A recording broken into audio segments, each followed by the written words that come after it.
It is a singular honor for us to be part of the celebrations here this evening.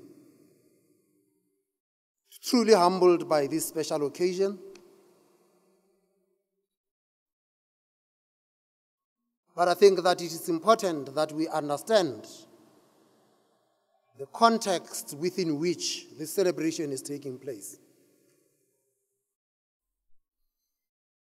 Let me begin by painting a picture of the context within which we take over the reins at the helm of monetary policy in the South African Reserve Bank. So you know that I didn't make these things up.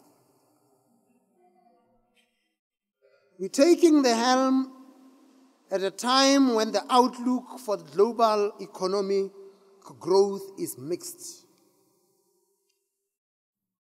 With US economic growth strengthening and creating jobs, albeit the contribution to rising employment outcomes is partly due to an observed decrease in labor participation rates as a result of discouraged work seekers. Given the sheer size of the US economy, estimated roughly to be 25% of the global economy, we know that a growing US economy is good for the global economy and in turn is good for the South African economy. The environment is not a pretty one. In Europe, the shining light is the UK economy.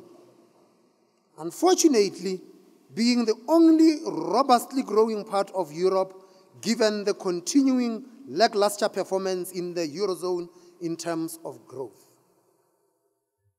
Japan continues its significant attempts at reinflating that economy with no success. In fact, registering negative growth of 0.4% in the third quarter of the year. This has prompted the postponement of the proposed increases in value-added taxes in that country in an attempt to protect consumption expenditure. The synchronized downturn in emerging market economies is something of a puzzle. More concerning is that it is happening despite relatively favorable terms of trade for most of oil-importing emerging market economies and still a benign financing environment despite last year's taper tantrum.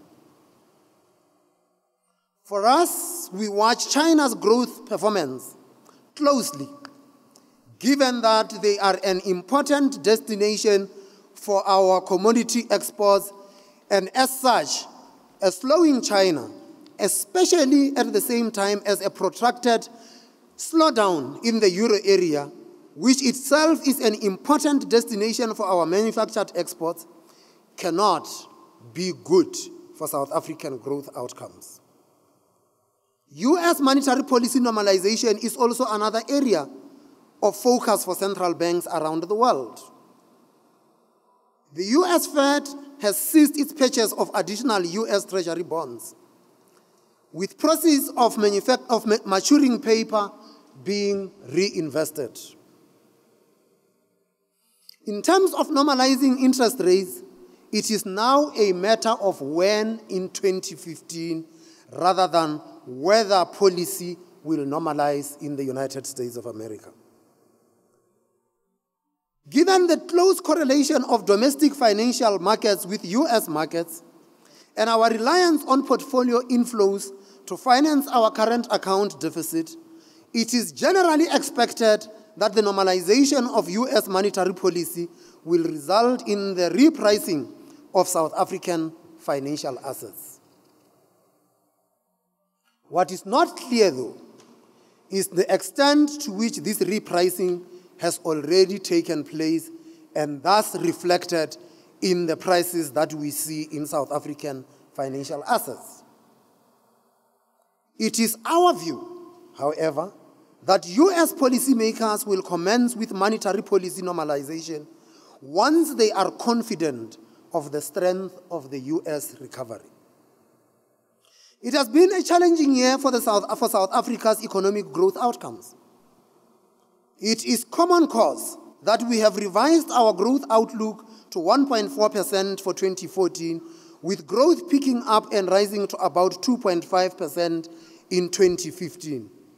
Hardly adequate to make a dent on the benign employment situation that we face. In addition to the disappointing growth of our trading partners, we have had our very own domestic challenges. The protracted strikes in mining and in the metal sector and constraints in electricity supply, which served to significantly slow down the pace of growth in this economy. The falling oil price and benign food prices served to improve our inflation outlook. Inflation is not expected to is now expected to return to within the target at 5.9% by the fourth quarter of 2014 and to average 5.3% in 2015. We remain in a gradual tightening cycle. However, the point is that there is only so much that monetary policy alone can achieve. Fortunately, our policymakers and economic sectors alike have a clear understanding of our binding constraints and what needs to be done to decisively improve our economic prospects. Moreover, South Africa now has a long-term vision and a plan in the National Development Plan. The task which remains for all of us now is not to be engaged in protracted debates about this or that defect in the National Development Plan. The task is a singular one. Let us implement the NDP.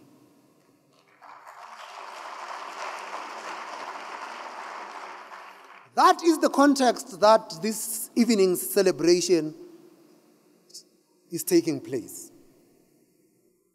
If my memory serves me well, tonight is about celebrating excellence. Out of curiosity, I checked the dictionary meaning of the word excellence, and it is defined as follows: as the quality of being outstanding or extremely good. Its synonyms include distinction, high quality, superiority, brilliance, greatness, merit, caliber, eminence, preeminence, supremacy, value, worth, skill, talent, genius, virtuosity, accomplishment, mastery, prowess, ability, rare supereminence. So there is a lot to celebrate tonight. Every successful nation in the history of mankind has owed its success to the hard work and excellence of its people. Nations with no natural resources, which had become most successful, have got one thing in common. They had invested in the capabilities of their people. As leaders in different spheres, in both the private and the public sectors, we have a responsibility to entrench a culture of excellence in our country. In order to achieve what this country needs, in economic performance, in social cohesion, in stability and general prosperity, excellence has to become the essence of what truly defines us as a nation.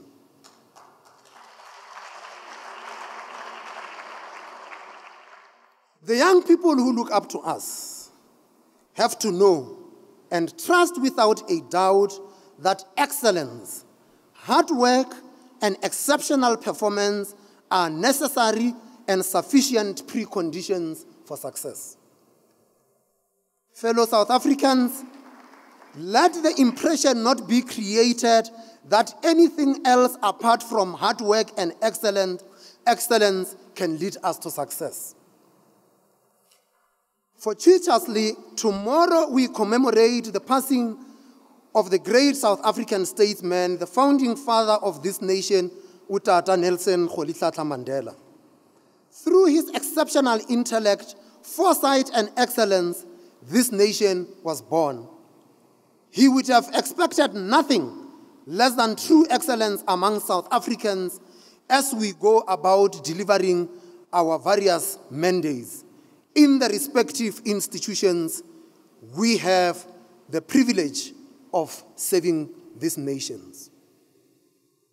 But in serving these nations, let us understand that the institutions of our democracy matter. And quality institutions of our democracy matter even more. Importantly, as leaders, we also have the responsibility of ensuring that the organization we lead continue after us and perform even better, even in our absence. This, for me, is the test of leadership.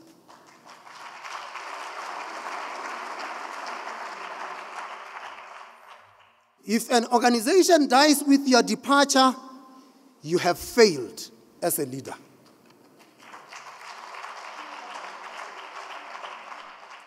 I was not going to say this, but since you started it with that DVD, I am standing here tonight and I can say I am proud that all the positions I have held in the past 20 years, I have always been succeeded by an excellent black person.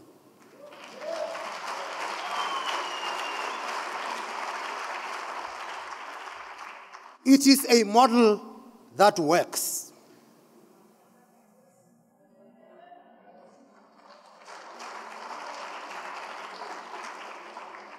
And tonight, as you had people paying their tributes, lots of people in that DVD have something to do with the treasury now or sometime in the past. I am no exception. And I'm saying I had had the privilege, and today, as I stand here before you, I look back with pride, and I know that behind in the National Treasury, where I cut my economic policy teeth, I have left an institution that is not just a pride of South Africans. Since 2006, the National Treasury has consistently been rated in the top 3 as one of the finest treasuries in the world.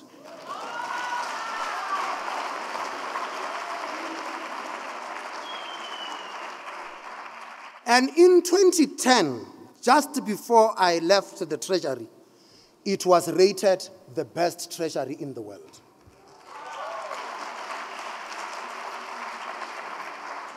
I am not making these things up.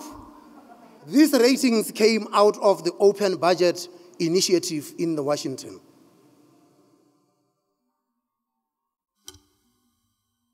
This not being a night of long speeches, I should be drawing my remarks to the conclusion. And I want to thank the organizers of the function for going through the trouble of celebrating my appointment as the 10th governor of the South African Reserve Bank. I thank you very much for attending. But it would be remiss of me not to let you in so that you actually know a little bit about me that all of those people who talked do not know. and it has got nothing to do with wine. I don't know how many of you remember who your sub-A teacher was. I do, but she passed away some few years ago. May her soul rest in peace. But amongst you tonight is a truly remarkable woman who really believed in me. I met her in 1972. She was my sub-B teacher. And the classroom was a tree in Moleji. So when you say we want to stop children studying under trees, don't cut that tree.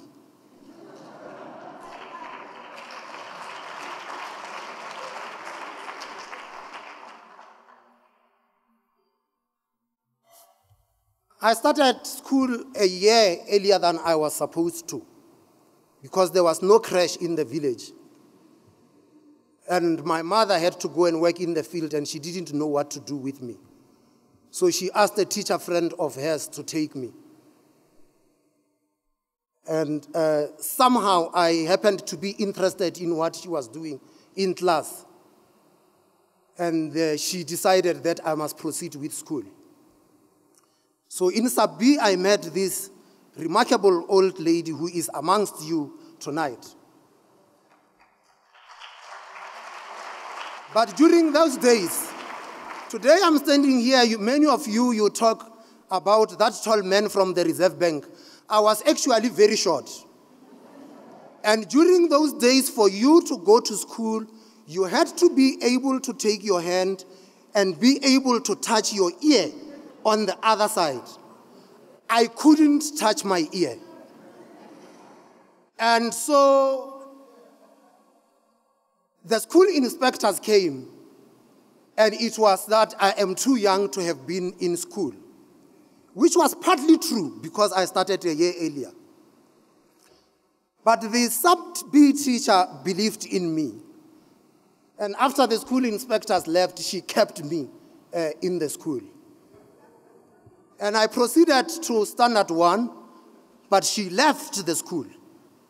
And when I was in Standard 1, another teacher who was a very bad influence conspired with the school principal, and they said I must go back to Sub-B because I am too young to be in Standard 1. And it became an argument over a number of months. Towards the end of the year, I heard that my old Sub-B teacher is coming back to the school. I don't know what she did, but somehow I was allowed to stay on. But then I had to get textbooks. But she said that it is almost the end of the year. There is no point buying Standard 1 textbooks. And do you know what? I am teaching Standard 2 next year. So she went and she spoke to my mother. And my mother availed money, and I was bought Standard 2 textbooks in 1973 when I was in Standard 1. She was a remarkable teacher because after school, she would make the turns and visit us in our houses. People said lots of good things about me. When you got a visit from her, it was probably because you were in trouble at school. So, and I got most of the visits. She engaged with us over weekends and after hours. Ladies and gentlemen, at that table over there is my sub-B teacher, Mr. Simpiana, who is now a Mrs. Makuya. Mewe, can you please stand up so that they can see you?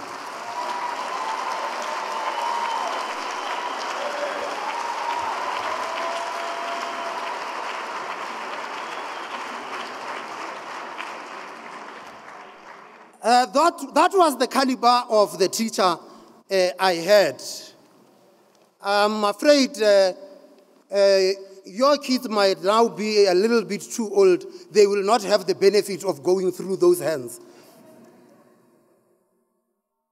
It's usually said that behind every successful man, there is a hard-working woman, but it's not that one, it's the other short one at that table there. Whom tonight was generously referred to as your lovely wife. Mrs. Kganyago, if you can stand up so that the ladies here can know that I'm taken.